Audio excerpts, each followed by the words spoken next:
Dear students, welcome to week 9 module 2 dealing with the Committee on Economic, Social, Cultural Rights. Before we take up this committee for a detailed examination, I want to give you a brief overview of the International Covenant on Economic, Social, Cultural Rights. This covenant was adopted by the United Nations General Assembly in the year 1966, and it came into force a decade later in 1976. Today, there are over 160 countries or state parties to the International Covenant on Economic, Social, Cultural Rights, and initially the ECOSOC or the Economic Social Council of the United Nations was tasked with the monitoring the implementation of this covenant, but over a time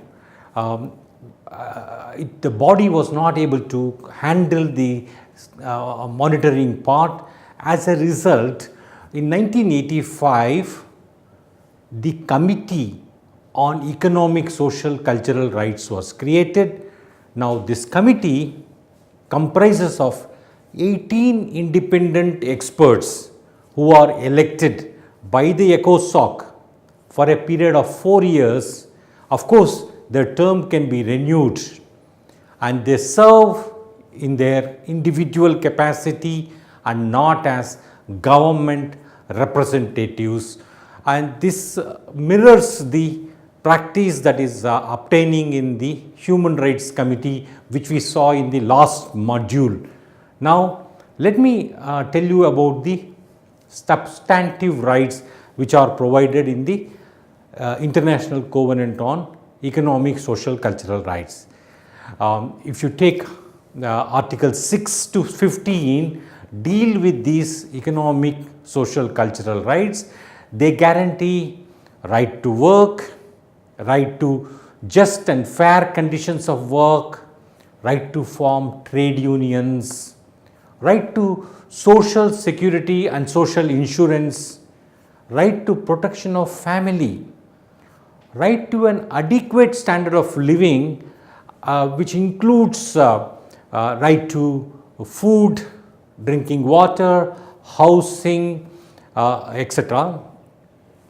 And this covenant also seeks to guarantee right to education, right to highest possible physical as well as mental health, and right to culture, enjoying the benefits of culture and the scientific progress. This, in short, is a brief overview of the substantive rights which are guaranteed in the International Covenant on International Covenant on Economic, Social, Cultural Rights. Now, let's look up the first few articles. Article 1 talks about right to self-determination. Again, both ICCPR as well as ICESCR, both these covenants have this article on self-determination right in the beginning. Article 2 of the ICESCR talks about the state obligations to fulfill the rights which are mentioned in the International Covenant on Economic, Social, Cultural Rights. In particular, it says the states shall take steps.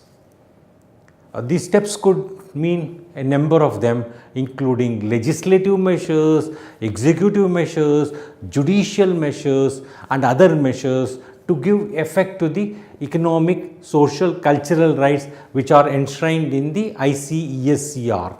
Now, in addition to the obligation to take steps, the Article 2 also says the state shall do so to the maximum of the available resources and with a view to the progressive realization by all means. Now, Why is this provided in this manner?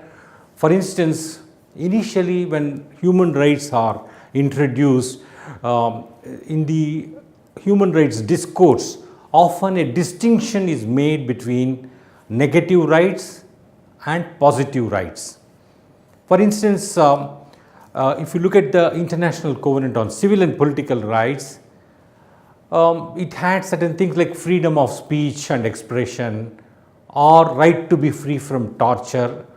All that a state has to do about these negative rights is that it should refrain from taking any actions. For instance, it should not pass a law curbing or putting limits on the freedom of speech and expression.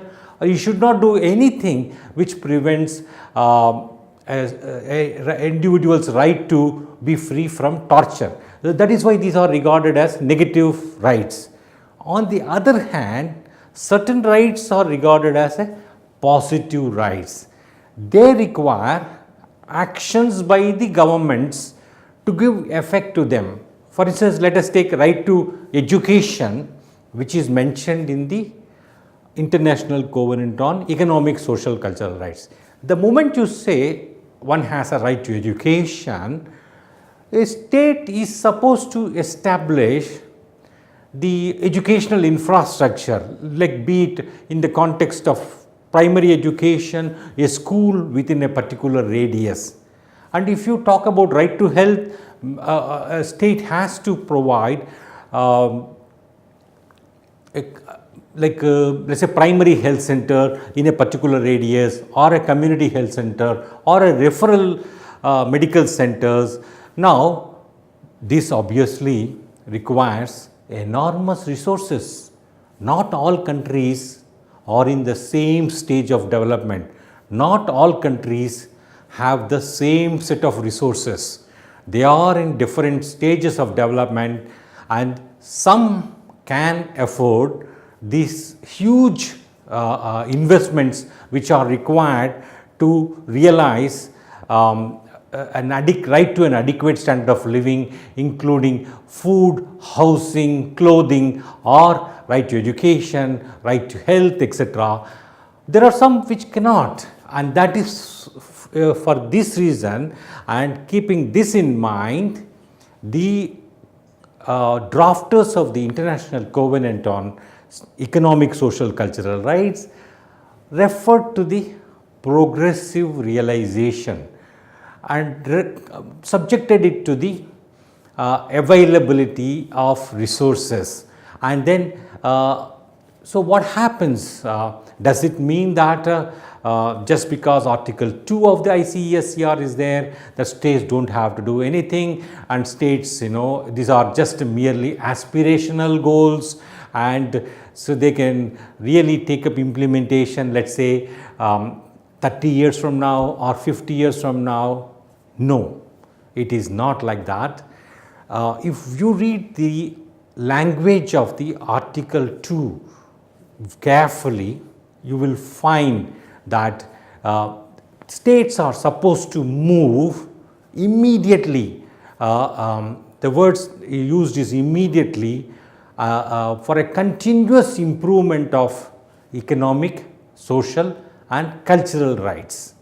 Now, secondly, there is also an obligation on the states not to bring in any retrogressive legislations which impair the enjoyment of economic, social, cultural rights. The moment a country signs, the moment a country ratifies this Y.S.R., it is supposed to move immediately towards a continuous improvement of the Y.S.R. and not to do anything retrogressive by way of legislation and which affects the enjoyment.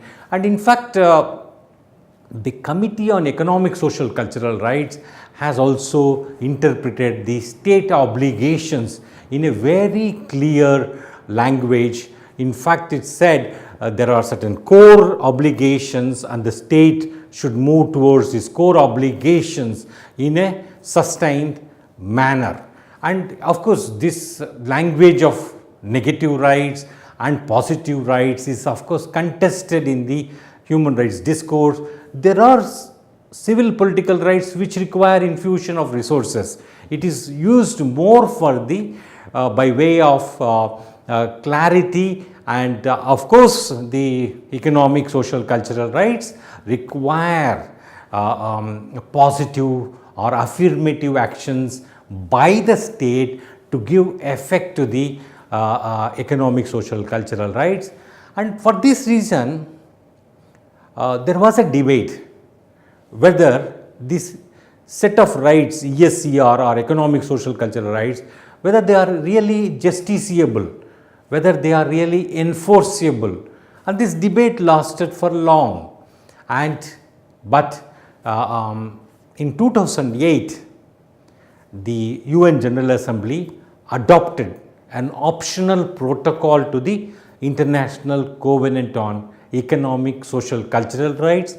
It provides for a individual complaints mechanism at the United Nations, at the international level, to handle violations of the economic, social, cultural rights. In fact, today this optional protocol came into force in the year 2013, and today 23 countries are parties to the optional protocol to the ICESCR.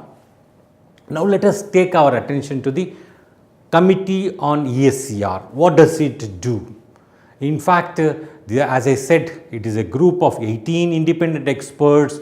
They meet in Geneva for a session of 3 weeks. In fact, generally they meet around thrice a year, and they have the task of considering the state party reports. What does it entail? The states are required to present a national report on the steps that they have taken to give effect to the economic, social, cultural rights within their respective jurisdictions. And since it is a state party report, often they are exaggerated. Often a rosy picture is presented to the international community. Often it's all hunky dory.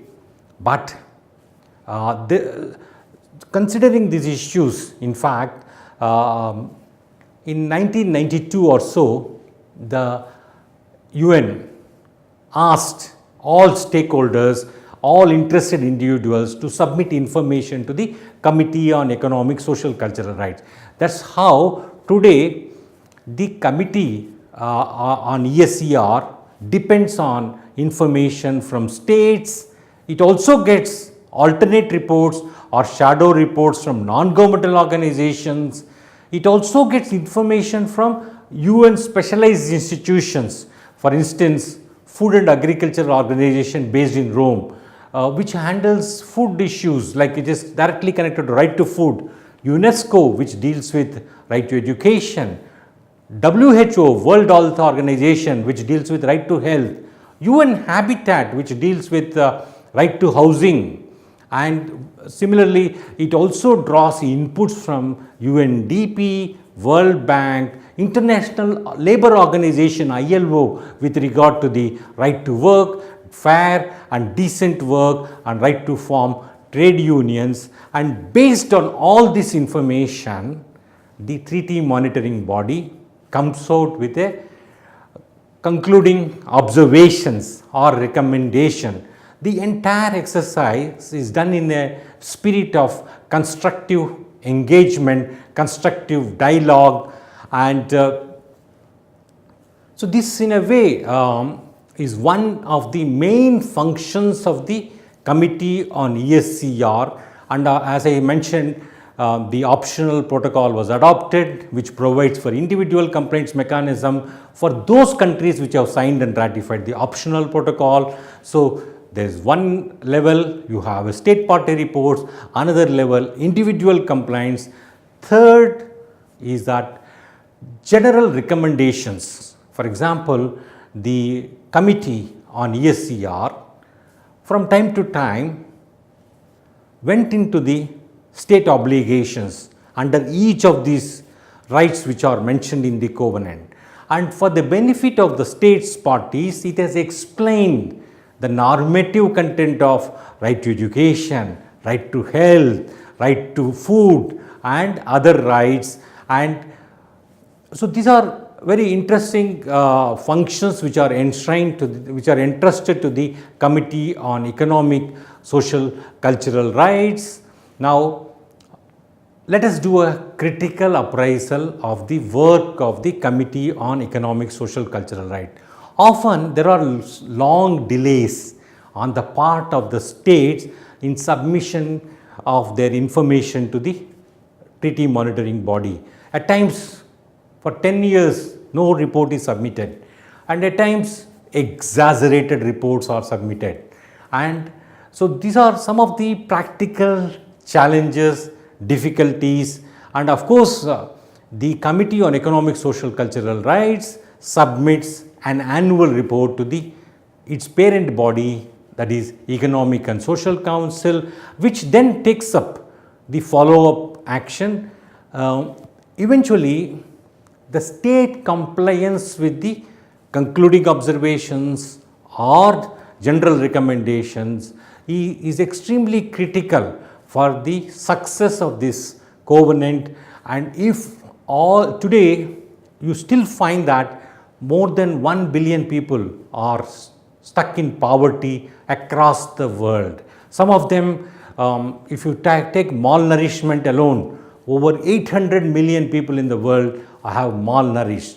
And if you look at the people who have who are denied access to primary education, they number over 500 million. Those who cannot read and write, again they run into millions. So there are serious challenges to the realization of economic, social, cultural rights across the world. It is only through sustained action at the national level, through international cooperation by all concerned, can the rights which are enshrined in the International Covenant on Economic, Social, Cultural Rights can be realized for everyone.